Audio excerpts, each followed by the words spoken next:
and he was fill in the blank of some name nobody had ever heard of, I doubt he would have gotten the sentence that he did. Spent 9 years making no excuses about anything. I am sorry. Hey, Bruce, I've owed you a car for a while. September 2007, and it took just 13 hours for the jury to find both Simpson and his accomplice Clarence Stewart guilty on all counts.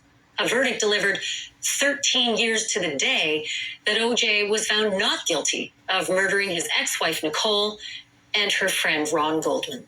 We're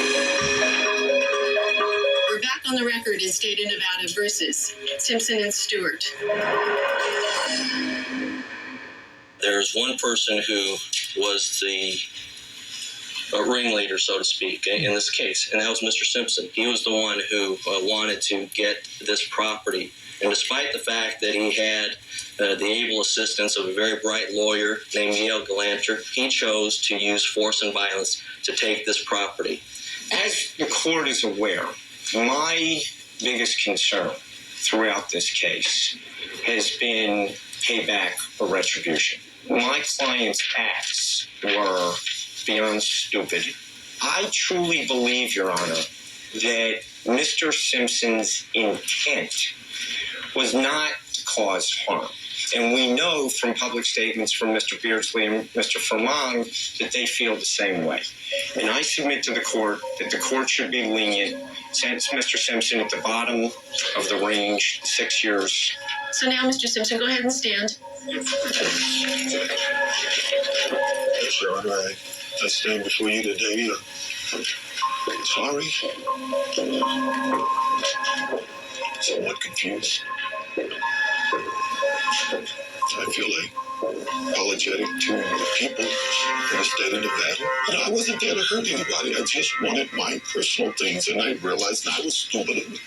I'm sorry. And I didn't mean to steal anything from anybody, and I didn't know I was doing anything illegal.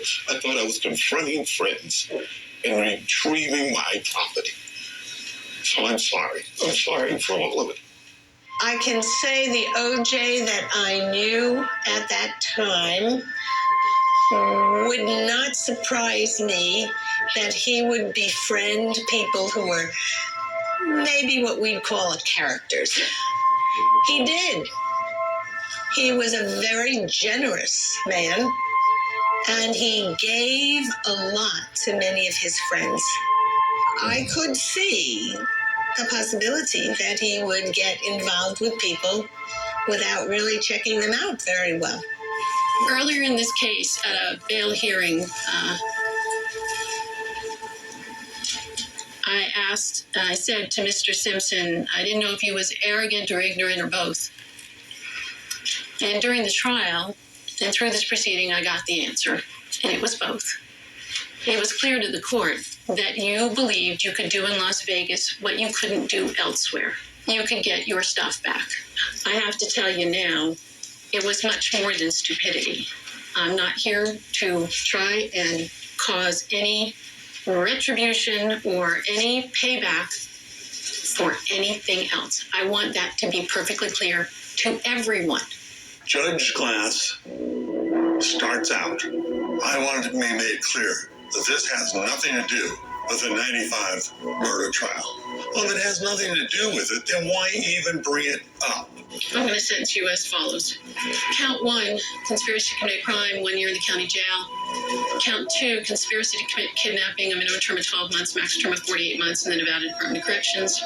Count 3, conspiracy to commit robbery, a minimum term of 12 months, max term of 48 months in the Nevada Department of Corrections.